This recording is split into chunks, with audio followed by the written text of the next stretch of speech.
পোড়া বাসন কিভাবে খুব দ্রুত আপনারা পরিষ্কার করতে পারবেন কিংবা ছুরি বটি ছাড়াই মাছ কাটতে পারবেন, চলুন আজকের টিপস দেখে নিন। এখানে দেখুন আমি নিয়েছি একটি গ্রেটার আর বাসন মাজার সাবান। গ্রেটারের সাহায্যে বেশ কিছুটা সাবান সবার প্রথমে গ্রেট করে নিয়ে নিলাম। এর মধ্যে কিছুটা পরিমাণ নিয়েছি খাবার সোডা। আর কি করব, এই যে দেখতে পাচ্ছেন আমার এখানে অ্যালুমিনিয়ামের পাত্রটা একেবারে পুড়ে কালো হয়ে গেছে।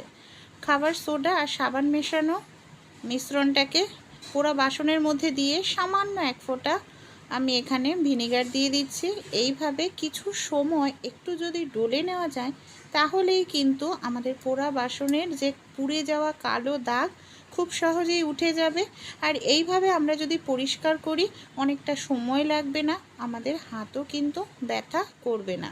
এই দেখুন এইভাবে আমি ঘষে নিয়েছি। এবার আমি আপনাদের জল দিয়ে ধুয়ে ফাইনাল রেজাল্ট দেখাচ্ছি। ভালো লাগলে ট্রাই করে অবশ্যই দেখবেন। অনেক সময় ছোট মাছ কাটতে অনেকটা সময় লেগে যায়। আমাদের বাড়িতে যে এই ধরনের নারকেলের মালা থাকে, নারকেলের মালা একটি প্রাকৃতিক জিনিস, নিয়ে নেবেন। ছোট মাছের আঁশ খুব দ্রুত দেখুন ছাড়িয়ে নেওয়া যায়। এইভাবে উল্টো করে একটু নারকেলের মালা দিয়ে ঘষলেই যে কোনো ছোট বড় মাছের আঁশ খুব দ্রুত ছাড়িয়ে পরিষ্কার করে নিতে পারবেন।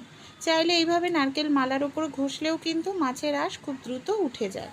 তারপর একটি কাঁচির সাহায্যেই ছোট মাছের ডানা, কানকো, লেজ খুব দ্রুত কেটে নেওয়া যায়। হাত কেটে যাওয়ার সম্ভাবনা থাকে না। ভালো লাগলে ট্রাই করুন।